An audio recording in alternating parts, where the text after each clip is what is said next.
Cayetano. En esta ocasión, nosotros vamos a tener esta conferencia, que es una conferencia sumamente interesante sobre el tema de gobierno, en el marco de la Maestría de Gobierno, Gestión e Innovación en la Educación Superior. Para la Universidad Cayetano, el tema de la gestión en la educación superior es un tema que le vamos dando mucha fuerza, mucha importancia, y dada la importancia que tiene este programa para nosotros, hemos invitado nada menos que a nuestra vicerrectora académica, la doctora Musayón, a quien le agradezco acá su presencia y que esté esta vez con nosotros para comunicarnos y compartir su experiencia de gobierno. Yo voy a describir, voy a leer el CV de la doctora, porque es interesante conocer su recorrido justamente en los temas de gestión y por qué nos parece tan interesante que ella ahora nos hable de ese tema a partir de su experiencia y de todo lo que significa el desarrollo de un pensamiento estratégico, el desarrollo de estos temas de estas capacidades que, como justo estábamos conversando, se van perfeccionando cada vez más con la experiencia, ¿no? Bien, la doctora Yesenia Musayón es actualmente vicerrectora académica de la Universidad Peruana Cayetano Heredia y ella ha sido anteriormente directora universitaria, secretaria general secretaria, paz decana de la Facultad de Enfermería y también decana de la misma facultad, así como coordinadora de la Red Internacional de las Escuelas de Enfermería para la Prevención del Uso Indebido de Drogas CICAT OEA. Tiene postdoctorado y doctorado en salud pública en nuestra universidad. Es magíster en docencia en investigación y educación superior también en la Cayetano. Y también tiene otro magíster en epidemiología en la Universidad Nacional Mayor de San Marcos, que fue desarrollada con una beca integral con CITEC, lo cual es muy interesante, ¿no? Y es licenciada en enfermería por la Cayetano. Además, tiene estudios en estadística aplicada en la investigación. Fue becaria en la OEA para el estudio del fenómeno de las drogas en las Américas en la Universidad Alberta de Canadá. Ha realizado el programa de líderes políticos para la democracia y gobernabilidad. Ha ganado diferentes fondos para investigación, como el Fondo Concursable de Becas para la Investigación de la OEA, CICAT, del NIDA NIH de Naciones Unidas, de ONUD y de Vida, y el Fondo Concursable de la Cayetano. También ha coordinado en Perú el proyecto Alfa 3 con fondos de la Unión Europea. La doctora Musayón no solamente lidera y gobierna, sino además es una académica muy productiva en el área científica. Y entonces ha publicado más de una treintena de artículos científicos en revistas indizadas a nivel nacional e internacional. Además, ha sido editora científica de la revista Enfermería Herediana, así como su directora. Además, en este marco es peer review de múltiples revistas de indexación internacional. Es consultora en temas de drogas, educación y salud pública y de nacionales y nivel internacional como la OEA CICAT. Además, ha sido condecorada con el grado de gran oficial por la Orden Cayetano Heredia. Como vemos, es un recorrido muy interesante que nos dice mucho de la experiencia de la doctora Musayón acerca del tema de la gestión y de gobierno. Así que, doctora, gracias por estar acá y entonces estamos listos para escuchar su conferencia del día de hoy. Gracias. Muy bien, muchísimas gracias. Para empezar, quiero agradecer a la doctora Fernández por la invitación en este encuentro, en este webinar, porque nos permite seguir conociendo, estoy seguro, a futuros heredianos. Voy a empezar. He preparado una pequeña presentación. Creo que también lo importante es poder dialogar después de la presentación y ahí podemos ampliar algunas otras ideas o conceptos. Voy a empezar. ¿Me confirman si ven mi pantalla, por favor? Sí, está bien. Perfecto. Me escuchan bien también, ¿no? Sí, Muy bien, el perfecto. tema es la importancia del gobierno en la educación superior. Y quiero empezar primero por hablar sobre gobierno. Le mencionaba yo a la doctora Fernández que en educación superior, salvo algunas especialidades o disciplinas, no siempre se habla de gobierno, se estudia temas de gobierno y menos temas de política o de politología. Sobre todo de repente quienes están más en el área de ciencias de la salud, lo escuchamos, probablemente tenemos conocimientos muy generales, pero no precisamente tenemos una orientación o una formación en estos temas.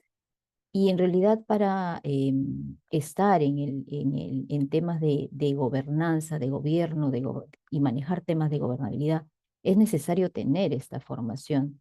Y por eso mencionó este programa que yo había seguido, que por cierto fue bastante bueno por el Jurado Nacional de Elecciones y que de alguna manera me ayudó a entender muchos puntos del tema de gobierno.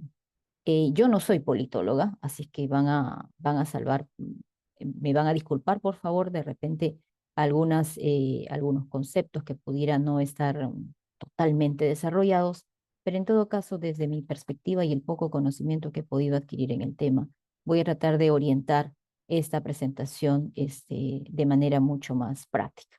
Para empezar, viene la palabra gobierno de su origen, ¿no? Su origen etimológico es gubernaculum, que significa dirigir, ¿no? Platón escribió en sus escritos básicamente la orientación como nave, la nave del Estado, ¿no? Y el gobierno o quien gobierna era quien dirigía esta nave del Estado. Por lo tanto, obviamente, si hacemos esa analogía como quien dirige la nave del Estado, tiene que tener un camino, tiene que tener una meta, tiene que tener pulso para tener una buena dirección, etcétera, ¿no? Conocer un poco del clima, de los vientos, para que todas estas variables converjan de manera apropiada y no lo desvíen de su meta. Entonces, de alguna manera también se convierte en arte, ¿no? El arte de gobernar.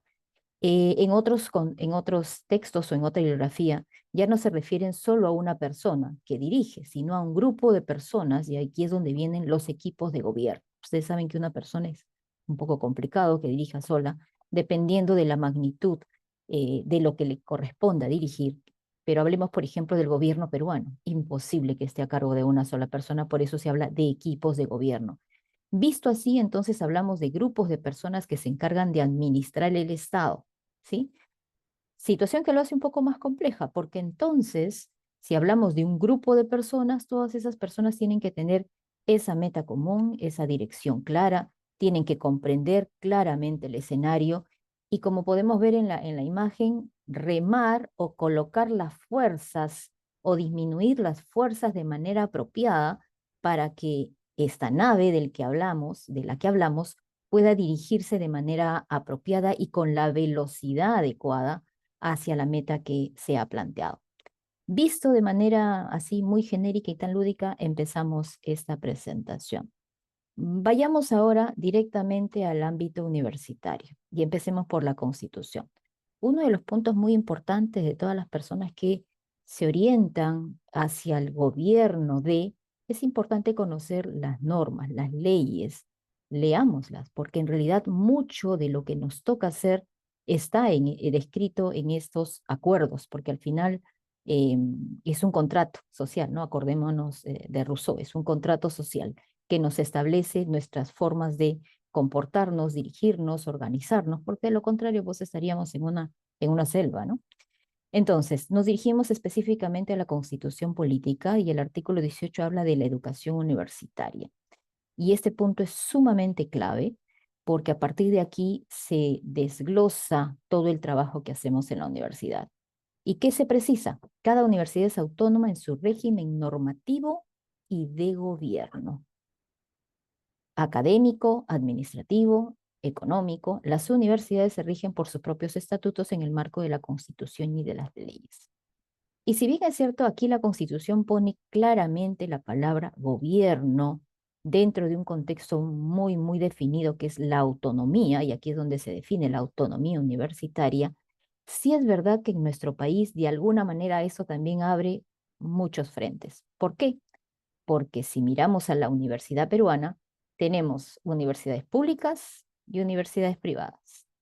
dentro de las universidades, las societarias y las asociativas.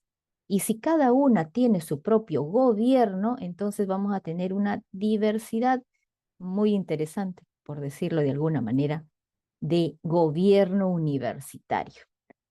Y definitivamente aquí convergen varias variables que quien gobierna la universidad tiene que aprender a comprenderlas en primer lugar. Seguimos. ¿Qué más podemos encontrar en la literatura? Buen gobierno.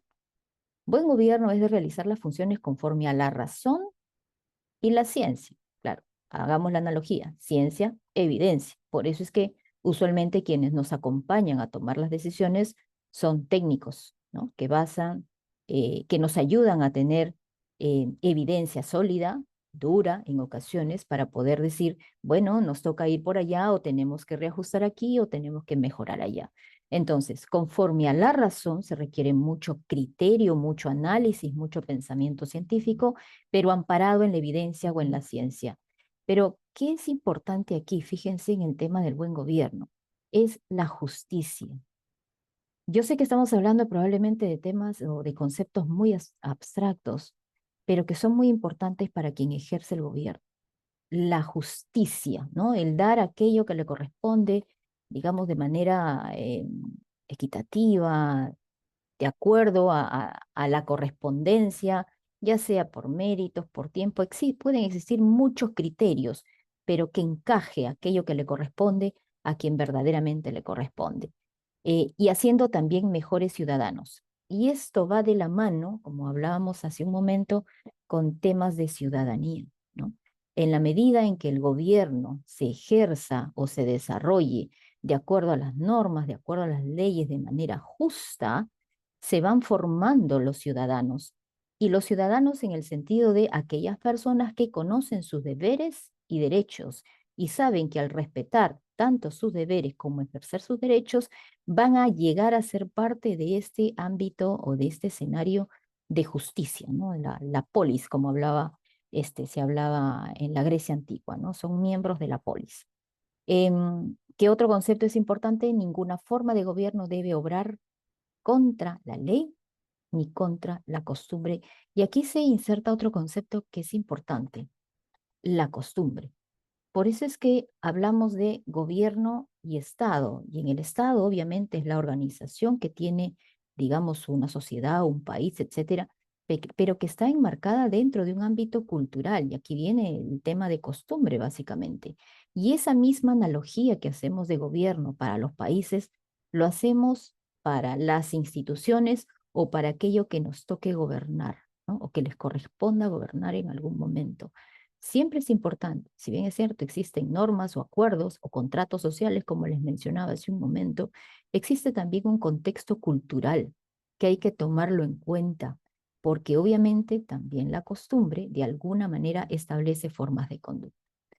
Con estos conceptos mucho más precisos, hablamos ahora del gobierno universitario y que se aplica aquí nuevamente. Lo verdaderamente importante en una forma de gobierno es que sea justa, y esto puede realizarse incluso sin ley. Fíjense qué interesante, esto lo saqué de un material también de filosofía, porque si bien es cierto, mencionaba hace un momento, pues si no estuviéramos en una selva, si es que no hacemos normas, si es que no hacemos leyes, si no hacemos un contrato social entre humanos para saber cómo comportarnos.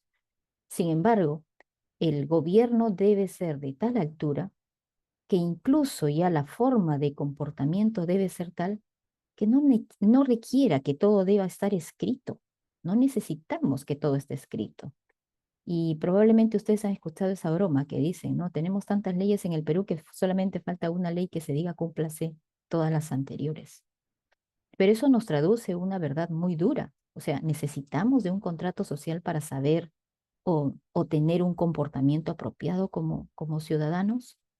Entonces, mucho importa el modelo de gobierno, cómo es que los líderes se organizan, se desenvuelven, desarrollan todo este actuar de manera justa y de alguna manera eso también irradia en el comportamiento de los ciudadanos. Esta frase, la verdad que me pareció muy, muy simpática, sobre todo por lo que enmarca detrás de ella, ¿no? Incluso sin ley. Seguimos. Hay otro aspecto de la autonomía universitaria, ¿no? El Estado reconoce la autonomía universitaria. Esta es la ley universitaria, inherente a las universidades y se ejerce de conformidad a lo establecido en la Constitución, la presente ley y demás norma aplicable. Esta autonomía se manifiesta en los siguientes regímenes. De gobierno, específicamente el ítem 8.2. Implica la potestad autodeterminativa, o sea, la institución lo determina para estructurar, organizar y conducir la institución universitaria, obviamente dentro del marco de autonomía. Entonces, el Estado, ¿qué le dice a la universidad? Perfecto, tu universidad tienes autonomía para organizarte y poner tus propias normas de cómo actuar y cómo dirigirte como institución para que cumplas los objetivos y las metas que tienes como institución. Y obviamente esto es con atención a su naturaleza, porque obviamente, como les había mencionado, probablemente una universidad societaria tenga metas o visiones diferentes a una universidad asociativa, probablemente una pública tenga una visión o misión distinta a una universidad privada y así sucesivamente, a las características y a las necesidades de cada una. Entonces, esta forma de conducirse y de organizarse por ley tenemos la atribución de adecuarlo a nuestras formas. Es formalmente dependiente del régimen normativo. Y este es un punto importante para quienes entran al mundo del gobierno universitario, quizá de manera mucho más determinativa. Eh, Siempre es importante ver este tema del régimen normativo, ¿no? Por lo que ya he mencionado hace un momento. Ahora, dentro de todo este concepto o variedad que podemos tener en las universidades peruanas, si hay algo que nos caracteriza, yo creo que a la mayoría, excepto a las de régimen privado con dueño, que nos rige una forma de organización de democracia representativa, ¿no? No sé si conocen el término de democracia representativa, pero lo voy a explicar de manera muy rápida. En la democracia representativa básicamente es el pueblo o el grupo de ciudadanos o el grupo de personas que le asignan el poder a un representante o a una persona a través del voto, ¿sí? Es más menos palabras, así de sencillo. Yo le asigno poder con mi voto a una persona que me va a representar. Y esa representatividad involucra que con ese voto le doy la autoridad para poder decidir, determinar, pensar, organizarse, negociar, etcétera. Y por lo tanto, aquí hay un concepto que en ocasiones colisiona, ¿no? Porque no es la democracia representativa aquella persona que le dice, bueno, como yo te di mi voto, ahora vuelvo a preguntarle a los electores a ver qué tengo que hacer. Y así en cada momento, ¿no? Porque imagínense hacer la consulta a los 30 y tantos millones de peruanos cada vez que hay que decidir. Justamente por eso es democracia representativa. Yo ya te di autoridad para que decidas. Y por eso mismo es que el voto es tan importante, ¿no? Y hagamos esta analogía para cuando elegimos a nuestros mayores representantes en el país. Yo con ese voto le estoy otorgando poder. Por lo tanto, ese voto tiene que ser muy bien pensado. En eso consiste la democracia representativa.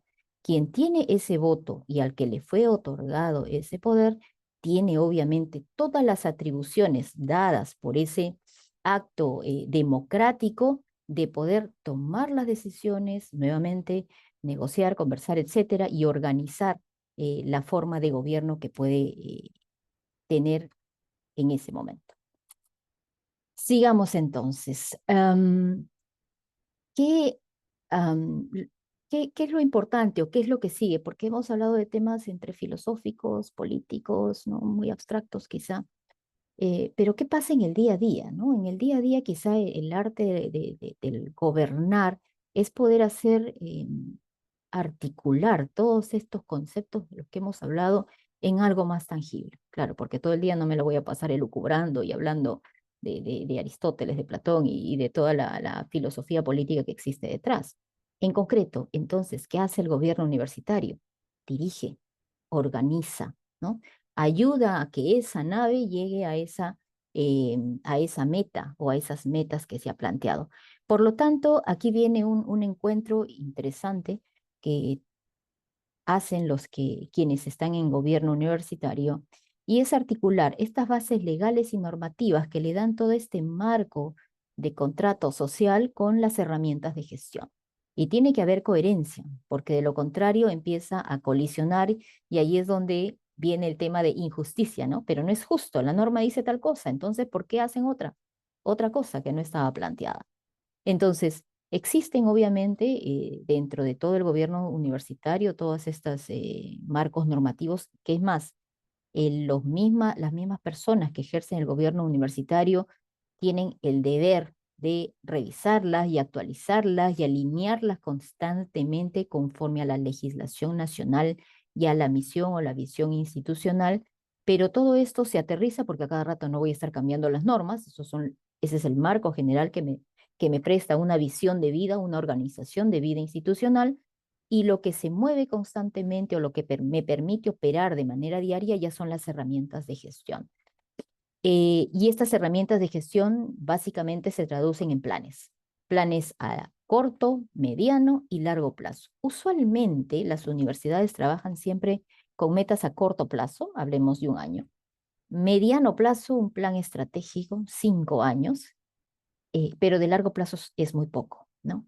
En algún momento alguien dijo, bueno, pero es que lo que pasa es que puede cambiar o puede pasar de todo de acá a 7 años, 10 años, sí, pero actualmente existe, digamos, análisis bastante potentes que de alguna manera lo que hace es no decir esto va a pasar, porque tampoco no es una bola de cristal o una bola mágica, pero sí pone escenarios, ¿no? En tal escenario vas por aquí, en tal escenario podrías ir por aquí y si sucede tal escenario, el camino puede ser este. Y la institución es la que de alguna manera va adaptándose a esos escenarios. Entonces, uno de los puntos importantes en el gobierno universitario es poder hacer esta articulación entre todas estas normas, digamos, aspectos normativos con las herramientas de gestión.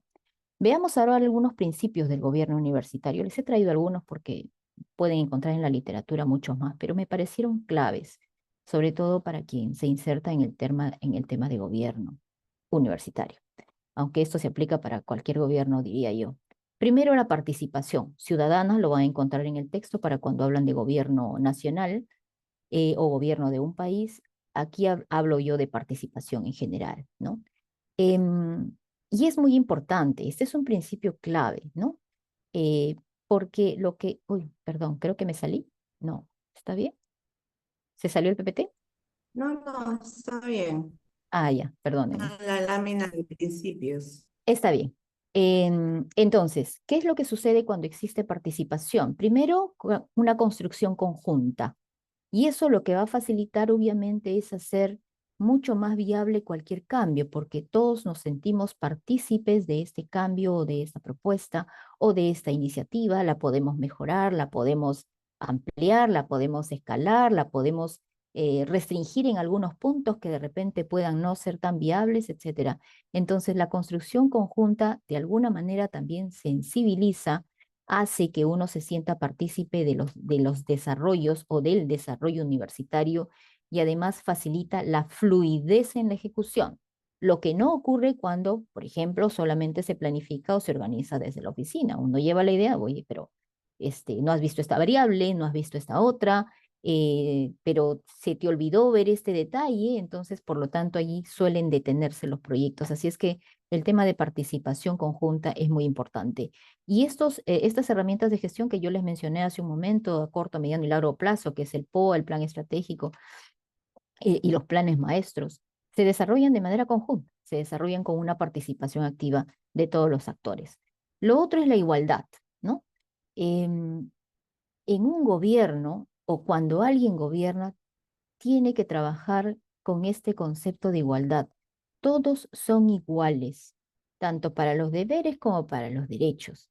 Deben tener igualdad en el acceso a oportunidades, igualdad a gozar de derechos, igualdad en el trato y ya tan solo algo sumamente importante, igualdad en el voto. Porque como ya hablamos hace un momento de qué implica un voto, todos tienen derecho a opinar y a decidir sobre el futuro de sus vidas. Otro principio importante es la rendición de cuentas. Esto no hay que olvidarlo nunca, ¿no? El que gobierna tiene el deber de informar, de rendir y eso obviamente da mucho más confianza en la gobernanza o en la gobernabilidad.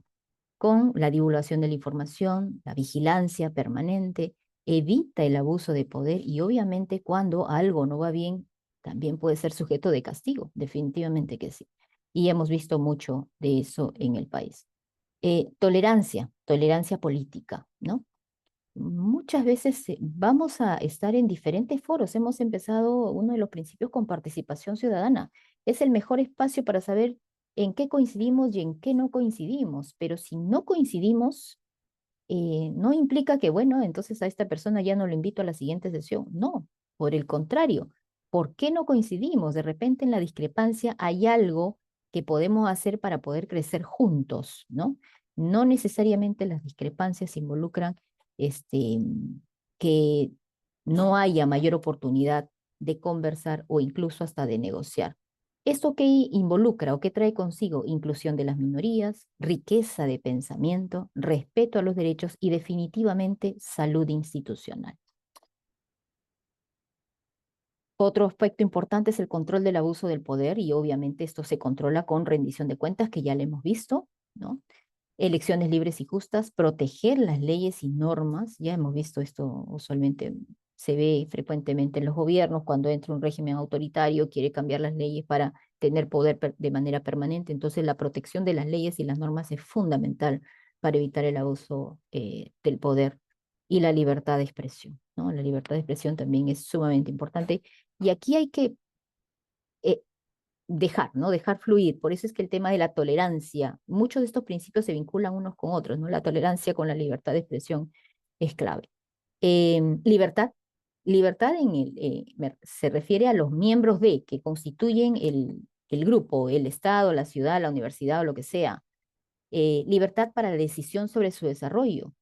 Y eso en la universidad lo vivimos constantemente y es el espacio en donde debe expresarse la mayor libertad de las personas. Libertad para saber si yo como docente de repente me inclino más hacia la investigación o me inclino de repente más hacia la gestión o hacia la investigación. Bien por ello. Libertad de cátedra, ¿no? Para orientar sin salirse obviamente de lo que estipula el plan curricular, pero libertad de cátedra para discutir ideas, justamente porque al debatir o discutir ideas se construye mejor. Respeto a las normas, comunidades fuertes, y aquí es un punto importante, el respeto a las normas porque es libertad, no es libertinaje, y aquí no hay que confundir. Una cosa es que yo respete la libertad, ¿no? Y es más, la fortalezca, la fomente, la motive, pero sin salirse de las normas y obviamente del respeto al otro. Esto lo que va a hacer son comunidades más fuertes y definitivamente economías más sólidas, porque con el desarrollo de cada una de las personas que participan de esta comunidad, obviamente se consolida más la institución. Voy cerrando ya el tema y quería hablarles más o menos sobre todo a quienes gobiernan del ecosistema universitario. Y por eso es que hay que organizar bien al equipo de gobierno, ¿no? En este ecosistema universitario, para empezar, pensemos en las personas que hacen docencia, investigación y responsabilidad social, que son las funciones para las cuales este, está determinado en la ley universitaria, además, ¿no? Para lo cual existe la universidad. Y todo esto está ejercido por, como les manifestaba, personas, autoridades, docentes, personal administrativo, investigadores, egresados, estudiantes. Sobre eso es lo fundamental y sobre lo que gira el ecosistema universitario. Pero todo esto se desarrolla en un ecosistema que es mucho más complejo, que tiene normas, que tiene una cultura universitaria, que tiene donde se tiene que privilegiar materiales de aprendizaje que se alineen a un modelo educativo, que tiene que privilegiar las redes, redes nacionales, redes regionales, redes globales, etcétera. Y ese concepto lo voy a dejar al final, que tiene una infraestructura física que hay que saber administrarla, obviamente, para que todos se sientan la igualdad del derecho a poder, digamos, usar la infraestructura universitaria, recursos tecnológicos también que facilite el cierre de brechas o favorezca la comunicación. Y un aspecto importante es la sostenibilidad, que en ocasiones, digamos, no es muy entendido. Y claro, al momento de ir analizando varios puntos sobre la forma de gobierno de la universidad, hemos vivido de un periodo, hablo incluso como universidad privada, que en algún momento el Estado era quien nos asignaba una partida presupuestal, hasta que llega un punto en que el Estado dice, no, universidad privada, tú gestiónate sola, ¿no? Por lo tanto, ya entra este concepto de sostenibilidad. Yo tengo que saber cómo sobrevivo como institución. Y entonces empiezan a entrar otras variables que ya eran extrañas o que no se escuchaban mucho en el sistema universitario, que es la competencia, que es, digamos, las pensiones, si pueden, digamos, podemos tener equilibrio financiero o no. Y resulta que ya los docentes, porque somos académicos, cada quien se ha formado en su disciplina, no necesariamente manejamos estos conceptos, pero actualmente en el gobierno universitario son conceptos que debemos incorporar en nuestro conocimiento. Dicho sea de paso, la Universidad Nacional tampoco no es que se aleje de esto, porque si bien es cierto, recibe una partida presupuestal del Estado, tiene que tener la habilidad y la capacidad y la estrategia para poder sobrevivir con esa partida que les da el Estado en este mundo tan complejo que es el del sistema universitario nacional, porque obviamente lo que no hay que descuidar son los estándares de calidad. Todo ese ecosistema universitario para quien gobierna la universidad, su misión es clara, ¿no? O su visión es clara, su misión es clara, es contribuir al desarrollo social y esto genera otra vez un círculo virtuoso porque retroalimenta el sistema universitario. Em, entonces, vamos al punto nuevamente operativo. ¿Qué tenemos en la universidad? El gobierno, que es ejercido por personas, pero también por una persona, o que lo ejerce en este caso el rector, vicerrectores, etcétera, elegidos por voto democrático, pero también tenemos órganos de gobierno, que son de alguna manera grupo de personas, o órganos colegiados que toman decisiones también sobre la vida institucional. Pero ¿qué es importante o qué debe ser importante para ello? Y por eso la importancia de esta maestría. Debemos pensar en perfiles preparados, ¿no? Vuelvo a repetir, cada quien se formó en su disciplina. Nos tenemos mucha inclinación a formar nuevo recurso humano. Perfecto, nos preparamos para ser docentes. Nos gusta la investigación, nos preparamos para ser investigadores, pero nada nos garantiza que podamos realmente ejercer un perfil de gobierno, ¿no? O un rol de gobierno, o un rol de dirección. Por eso es que es importante prepararse para. Y aquí la ley universitaria tiene mucho que ver, porque la ley menciona de que quienes ejercen el gobierno requieren grado de doctor, pero puede ser un doctor, qué sé yo, en cualquier tema, física, biología marina, etcétera. El hecho de tener grado de doctor no nos da la preparación suficiente, no necesariamente, para ejercer todos estos puestos de gobierno. Y por eso es importante tener esa preparación. Y la verdad que felicito a quienes tienen pensado el desarrollar estas capacidades. Y lo otro son liderazgos definidos, ¿no? Liderazgos definidos que obviamente también algunos pueden tener ciertas habilidades de liderazgo y seguirlos fortaleciendo y otros irlos formando. ¿Y qué tenemos como mirada principal? Y lo debemos tener siempre, y esto para todas las universidades creo que son temas no negociables. Excelencia académica, calidad educativa, sostenibilidad, integración global. Creo que el Perú tiene mucho que ofrecer al mundo y todavía necesitamos prepararnos definitivamente para que esto se dé de manera mucho más sólida. Contribución científica, innovación tecnológica y algo que es sumamente importante y debemos fortalecer siempre la inclusión social. Y otra variable que es sumamente importante es que la universidad debe ser resiliente y abierta al cambio. Ahora yo he sentido que ha habido un poco más de movimiento de parte de las universidades para adaptarse a los cambios, pero en realidad hasta hace pocos años, incluso las formas de enseñar eran muy estándares, ¿no? Las aulas de clase, el docente solo habla, los estudiantes escuchan, una relación muy pasiva en algunos casos, y esto tiene que cambiar desde la universidad. No va a venir alguien a cambiarnos, no, desde la universidad tiene que cambiarnos. Creo que el COVID nos movió mucho para poder hacerlo, por lo menos con el tema de tecnologías. Y no quiero irme sin cerrar con este punto porque me lo pasaron en la tarde y yo dije, no, tengo que cerrar con este punto, que de alguna manera causa dolor como Estado, ¿no? Fíjense cómo está el país con el tema de corrupción. una sola variable dentro de toda la problemática que tiene el Perú, pero una variable que es sumamente importante. Los niveles de corrupción son altísimos y estamos en este color medio no, rojo, porque ese es el color rojo. Como país estamos entre los índices de corrupción más altos. La universidad tiene algo que ver, podría cambiar esta realidad. Definitivamente que sí, porque nosotros formamos a los líderes que van a ejercer esas posiciones de poder en un gobierno, ya no solamente un gobierno universitario, en el gobierno peruano. Por lo tanto, esa formación debe ser íntegra, debe ser de calidad. ¿Y en qué se sustenta? En cómo se organiza la universidad.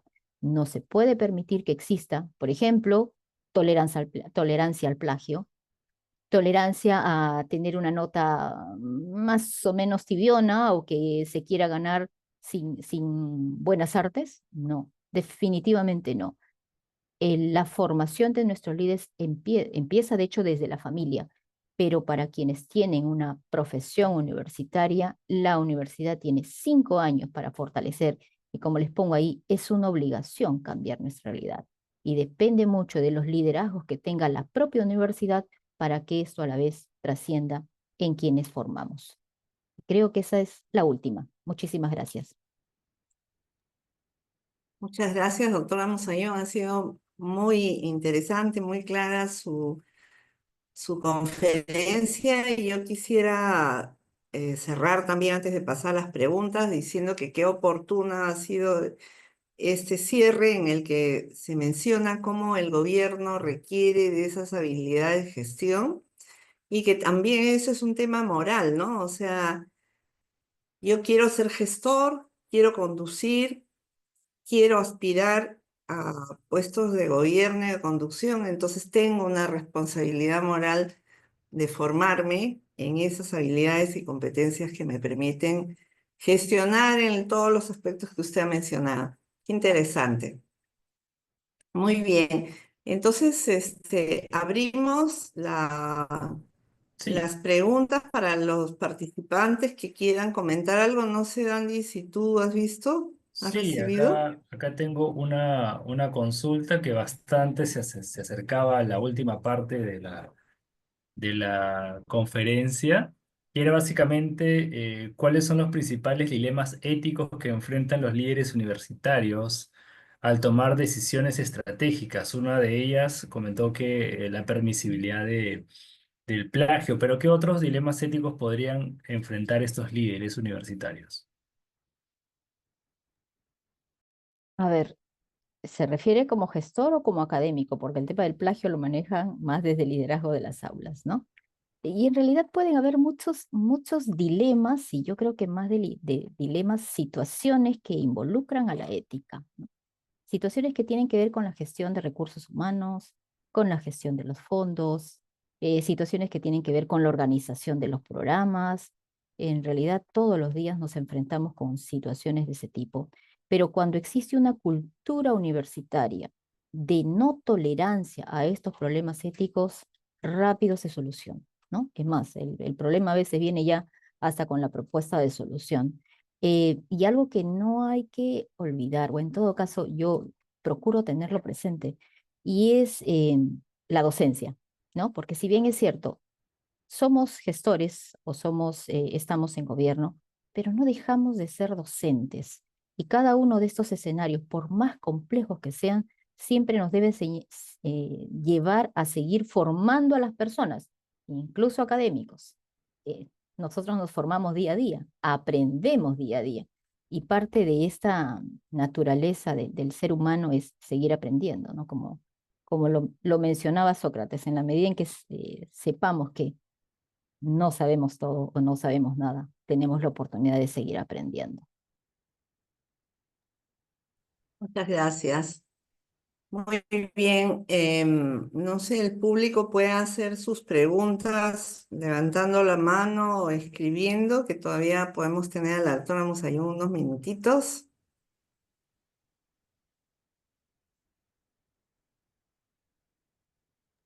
Bueno. Acá me apareció una consulta más. Me dicen, ¿cómo se puede medir realmente la calidad de una institución de educación superior más allá de los rankings y acreditaciones?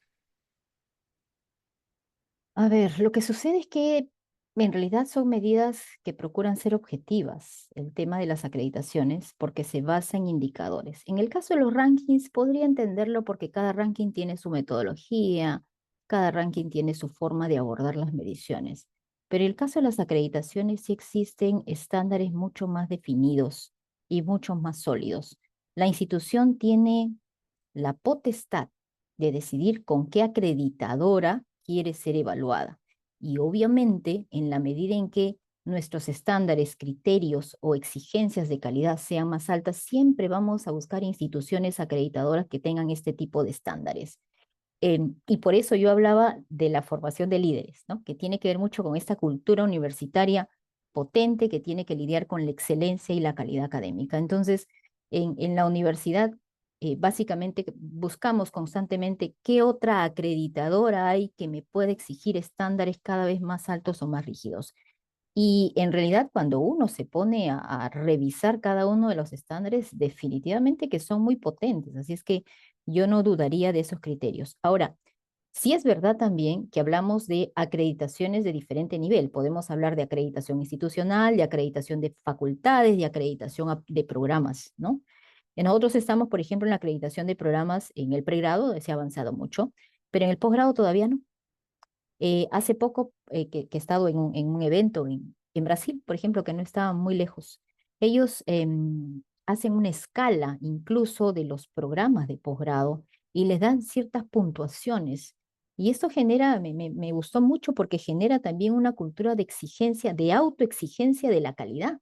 Entonces alguien me decía, mi doctorado tiene ahorita 5 puntos, el máximo es 7, entonces, pero ya estamos trabajando para subir a 6 o para subir a 7 porque estos criterios o estos estándares, que es lo que está centrado en la pregunta para evaluar calidad, son bastante potentes y tiene que ver con la presencia de doctores para enseñar un doctorado, tiene que ver con las relaciones interinstitucionales o internacionales que respaldan a este programa, tiene que ver con el tiempo de asesoría o de la obtención de un grado o un título. Entonces, si bien es cierto, son decisiones institucionales que salen de gobierno, porque al final tiene que decidirse, eso es una inversión que hace gobierno, las acreditaciones cuestan, uno invierte en eso, pero es porque está alineado a una filosofía institucional, a una cultura institucional y a principios de calidad y exigencia y excelencia académica, básicamente.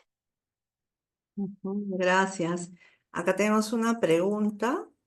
Dice, muy buena ponencia, doctora. ¿Cómo podemos lograr la eficiencia y eficacia de los planes estratégicos y operativos en el gobierno universitario con la finalidad de lograr calidad educativa? ¿Eficiencia manifestó? ¿Puedes repetirme la pregunta? ¿Cómo podemos lograr la eficiencia y Ah, eficacia de los planes estratégicos y operativos en el gobierno universitario con la finalidad de lograr la calidad educativa? claro, en realidad ahí la definición de los planes, la formulación de los planes es clave, tanto para identificar los objetivos concretos, o sea, pareciera sencillo tener un plan operativo así descrito con objetivos, metas, pero si uno define bien el objetivo y establece claramente cuáles son los indicadores, obviamente puede establecer estas metas para saber si las puede cumplir o no y en el tiempo apropiado, que tiene que ver con la eficiencia. Entonces, básicamente mi respuesta se centraría en el hecho de la elaboración del plan mismo y obviamente que sea de manera participativa, pero en la pertinencia de los objetivos y la precisión de sus indicadores y metas, ¿no? Aquí veo en el chat otra pregunta. Dice, ¿cómo enfrentar los problemas relacionados a la gestión del cambio desde el gobierno universitario? Ujú.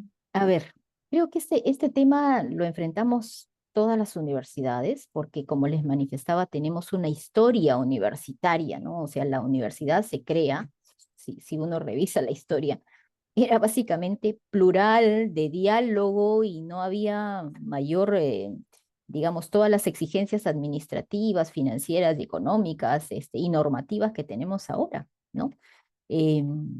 Entonces, era este escenario en donde uno dialogaba, intercambiaba ideas, perfecto, muy bonito. Pero cuando entramos ya a este otro tema normativo, ahí es donde, digamos, empieza el primer cambio, diría yo, el primer cambio, ¿no? Entonces, ¿qué ocurre? En realidad, para todo ser humano le es difícil cambiar, ¿no? A ver, si pregunto aquí cuántos de ustedes comen pollo a la brasa, lo dejarían para el próximo mes. Probablemente solo algunos y al siguiente mes retornarían al mismo hábito. Cambiar costumbres es difícil y creo que es lo primero que debemos tener en cuenta quienes asumen el gobierno. Yo sé que para asumir el gobierno en algunos casos son 3 o 5 años y queremos que ya cambie todo rápido. No va a ocurrir así. Creo que es lo primero que tenemos que aceptar. No va a ocurrir todo de un día para otro, ni de un mes para otro, ni siquiera de un año para otro. Sin embargo, eso no quiere decir que no trabajemos sobre ese cambio. Yo diría que es un trabajo constante, paulatino, de convencimiento. Alguna vez me decían, pero ¿hasta cuándo vamos a esperar, doctora? Bueno, justamente por eso es que estamos donde estamos, porque debemos tener también estrategias, formas de sensibilización y de convencimiento. Y obviamente conforme se va dando un cambio, luego viene el siguiente y así sucesivamente. Probablemente en algunos temas tengamos más velocidad de cambio, en otros nos va a tomar algún poco más de tiempo, pero va a suceder. El punto es buscar las estrategias apropiadas para poder realizarlo. Y esto que estamos haciendo, el diálogo es muy importante. No se va a lograr el cambio simplemente con un dictamen. No, eso no va a pasar. Eso hay que hacerlo, ¿no? Hay que Ujú. trabajarlo uno a uno en ocasiones. Acá hay otra pregunta que dice, ¿cómo impacta la autonomía universitaria en la gobernanza de las universidades públicas y privadas? La autonomía en la gobernanza de las universidades públicas y privadas. ¿Cómo impacta la autonomía? Sobre la gobernanza. Pero Eh, creo que acá, sí, pues es un tema de política, ¿no? no, en realidad yo diría más bien que es al revés. O sea, se supone que si yo tengo la capacidad de ser autónomo para poder decidir mi forma de vida, mi forma de actuar y mi forma de organizarme, entonces tengo toda la capacidad de organizarme con quienes pueden tomar decisiones o, digamos, con quienes participan en la construcción de una universidad, en, digamos, valorar esa posibilidad de la autonomía sin llegar al desorden, definitivamente, ¿no? No es que cada quien va a hacer lo que sea sin llegar al desorden, por el contrario, más bien normas claras y metas claras también, pero yo diría más bien que la gobernanza me ayuda a mantener la autonomía universitaria. Ujú. Sí. Y acá dice, considera que las universidades peruanas, tanto societarias como asociativas, han evolucionado en términos de gobernabilidad y gobernanza tras la ley 3220. Y bueno, agrega Em, que cuál es el futuro frente a las nuevas medidas de SUNEDU, ¿no?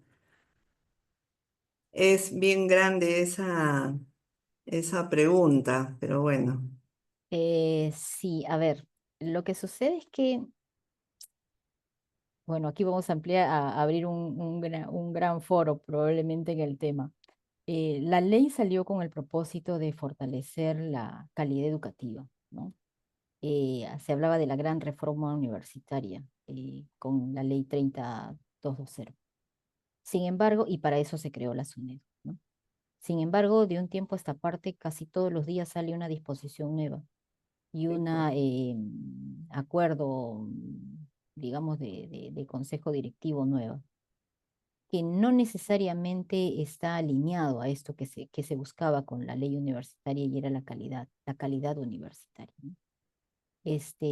Sin embargo, dentro de la autonomía universitaria, yo creo que la universidad todavía tiene, no todavía, tiene el deber de, a pesar de esos cambios, seguir empujando la calidad educativa, seguir manteniendo, buscando la excelencia académica, ¿no?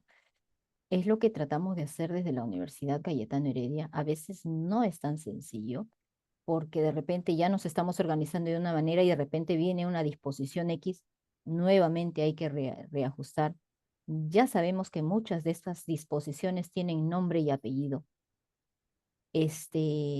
pero procuramos que eso no afecte ni la calidad ni la excelencia, ¿no? Por ejemplo, lo último que salió, esta disposición de que el curso de investigación deba estar en el último semestre.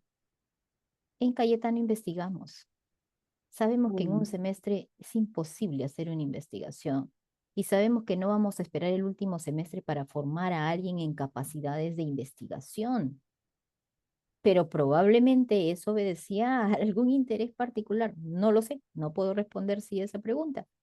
Pero bueno, tuvimos que hacerlo sin perder de vista en nuestros planes curriculares que nosotros empezábamos a enseñar investigación desde años previos.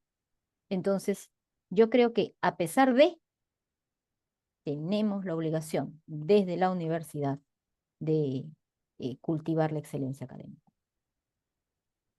Muy bien, doctora Musayón, ha sido realmente un gusto escucharla. Yo quisiera cerrar recogiendo algunas ideas que me parecen bien potentes de todo lo que usted ha hablado. Primero, la excelencia académica, el tema del gobierno, las políticas que se tienen que manejar, la innovación, la necesidad de tener esta comunicación que haga que todos participen, ¿no? Y por supuesto, los temas de gestión de la calidad. Y entonces todo eso hace en conjunto un gobierno, una conducción, una barca que nos lleva de manera firme en mares que a veces están muy agitados. Muchas gracias por su participación. Y bueno, nos quedamos un momentito, doctora. Usted dirá si quiere Sí, retirarse en este momento. Le dejo la palabra de despedida. muy bien. Solamente para cerrar, muchísimas gracias nuevamente por la invitación. Felicito a quienes están interesados en esta maestría. Felicito a quienes están interesados en el gobierno universitario. Creo que quienes de alguna manera nos involucramos con el gobierno universitario, no debemos perder de vista algo que es importante, que nos involucramos en el gobierno para servir, ¿no? Para servir a los otros, ya sea el gobierno peruano, para servir a la sociedad, no para servirnos de, aunque esa frase suene mucho a cliché, pero es verdad, nosotros servimos a, y nuestra misión en la universidad es sumamente clara, es formar líderes justamente para que nuestra sociedad sea cada vez mejor. Entonces, quienes están interesados, enhorabuena.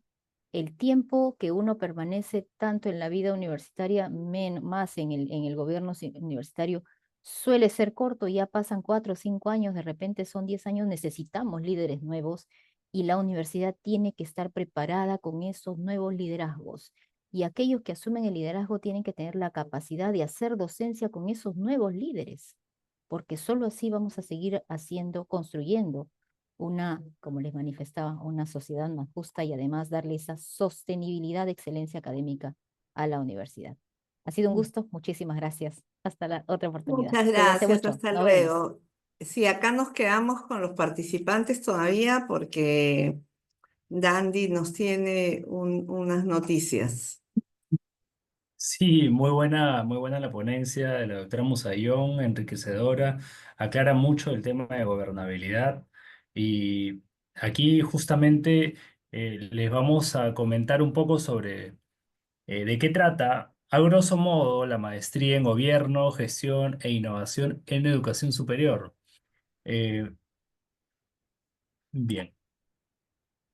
Esta información general se la estamos dando acá, pero luego ustedes van a poder eh, consultarlo directamente con la asesora de este programa. La modalidad, 100% a distancia, dura 15 meses y tenemos solo 20 vacantes. Recuerden que ya estamos a punto de cerrar las inscripciones, así que tienen que aprovechar esta oportunidad para inscribirse y postular a la maestría. El horario son los martes de 7 de la noche a 10:15 de la noche y los sábados de 8 de la mañana a 2:30 de la tarde. La frecuencia es semanal y las inscripciones son hasta este 3 de marzo el proceso de admisión empieza del 4 al 10 de marzo, la matrícula del 24 de marzo al 4 de abril. Y bueno, iniciamos clases el 7 de abril, o sea, a la vuelta de la esquina, ahorita mismo. Así es, sí. Sin embargo, tenemos un descuento especial para todas las personas que han asistido el día de hoy a esta conferencia del 20%, pero solamente hasta el 15 de febrero. Tienen que hacerlo ya y les voy a dar la pauta en breve de cómo tienen que comunicarse. ¿Ok?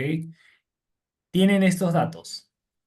Tienen el dato de la asesora Imelda Saldaña, tienen su número, tienen su correo y en este QR van a poder enviar sus consultas directamente a ella en WhatsApp. Por interno les estoy enviando el brochure del programa. Me confirman si lo pueden ver en mensajes. ¿Sí lo pueden ver? Acabo de enviarles el brochure de esta maestría. Sí, se ve bien, ¿Sí? Brandy. Ujú.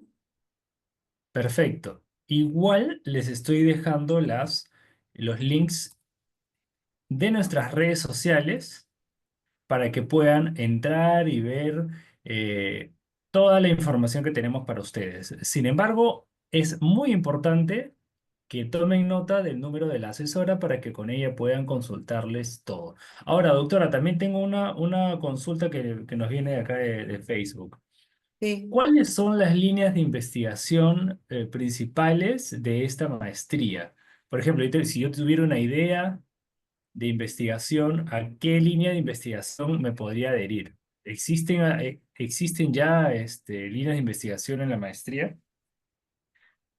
Sí, la maestría ya está armada totalmente y quería decirles que justo lo que la doctora ha mencionado tiene que ver con la propuesta formativa de la maestría, porque tenemos todo lo que tiene que ver con gobierno y gobernanza, el segundo ciclo es con todos los procesos de calidad y el tercer ciclo con los temas de internacionalización, innovación e investigación. Además, quiero decirles, antes de llegar a lo de las líneas, que nosotros de manera particular tenemos como un aporte institucional que todos nuestros alumnos del posgrado terminan la maestría, o sea, terminan el 15º mes con su informe de investigación, listos para el grado. Nosotros estamos empeñados en que todo alumno que entra en la maestría tiene que salir con su informe y eso está normado además.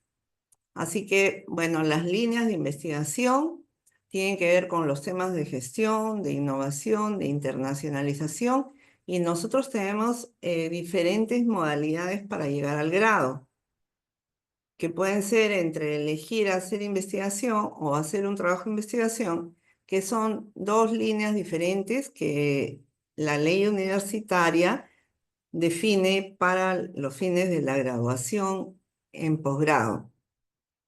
Y ahí las líneas tienen que ver con la ética, con la responsabilidad social, tienen que ver con la formación en competencias, con la gestión curricular, que es el eje fundamental de la acción de la educación superior, y por supuesto con los elementos y componentes de la gestión universitaria y del gobierno universitario, formación de políticas universitarias, todo el trabajo que tiene que ver con los elementos y componentes de la gestión, que es lo que hablaba la autora sobre los temas de sostenibilidad, cómo manejo los aspectos financieros, cómo se manejan los aspectos legales y normativos que permiten que la institución se instale en un medio, ¿no? Y se pueda desarrollar en un medio.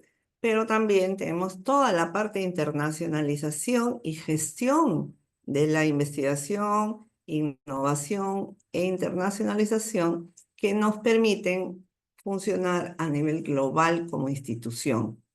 Y entonces las líneas de investigación corren también junto con esos temas de los que les estoy hablando, ¿no? Muy bien. La maestría es creo yo, un programa que viene a cubrir un vacío, porque no estamos hablando solamente de la gestión académica, sino del gobierno de una institución. Muy bien, Dandy, no sé si hay otro comentario. Sí, ¿quiénes pueden tomar esta maestría? ¿Pueden tomarlos todos o cuál es el Ya. perfil Sí, de este bueno, profesional? esta maestría está dirigida a todo profesional que esté en este momento en un cargo de dirección y quiera ampliar sus habilidades y competencias. También es para un profesional de cualquier profesión que quiera hacer una carrera en la gestión y gobierno de educación superior y, por supuesto, consultores que quieran conocer los aspectos que tienen que ver con la gestión, gobierno y gobernanza de las instituciones de educación superior. Acordémonos que dentro de lo que en el país decimos educación superior, están las universidades, las escuelas de educación superior, los institutos también entran en la educación superior, ¿no es cierto? Entonces, con todos los movimientos que hay ahora, necesitamos formar gestores, necesitamos formar personas que puedan gobernar. Y como decía la doctora, y como he tomado yo también esa frase, que lleven el barco a buen destino. O sea, cómo logramos los objetivos institucionales. Sí. Excelente, doctora Em, Fernández. Muy bien, Muy bien. Dandy. Entonces, yo creo que ya nos vamos despidiendo. Agradezco Sí. muchísimo a los participantes. Espero que tomen una decisión, que es una decisión muy importante para la vida de cada uno. Hacer un posgrado, hacer una maestría, es una decisión de dedicación, pero por supuesto que cambian las oportunidades de trabajo, cambian las oportunidades de ingreso económico y de hecho, y estoy segura y garantizo, cualquier posgrado, y en especial una maestría de esta naturaleza, puede cambiar las redes de relación que tenemos en el mundo, tanto locales como internacionales. Nosotros tenemos un grupo de docentes muy calificado, todos con experiencia de gestión, pero además tenemos docentes internacionales también. Así que las oportunidades de hacer redes, tanto con los compañeros como con los docentes, son bien interesantes. Muy bien, muchísimas gracias y nos veremos en un próximo evento. Los esperamos además en esta maestría. Yo Muchas como su gracias. coordinadora los estoy esperando y cualquier cosa estoy para atenderlos. Gracias. Excelente. Muchas gracias por la moderación, doctora Fernández. Y esta enriquecedora conferencia, invitamos a todos los participantes de esta conferencia a unirse a la comunidad de posgrado Cayetano y accedan, aprovechen la oportunidad de acceder a este descuento especial solamente hasta el 15 de febrero y contactarse directamente con la asesora comercial Imelda Saldaña, que estará muy abierta y atenta a atenderlos con todas las ganas para empezar y dar el siguiente paso de su carrera. Muy bien, hasta un próximo evento. Gracias por asistir. Hasta la próxima. Nos vemos. Hasta luego. Muchas gracias. Hasta luego a todos.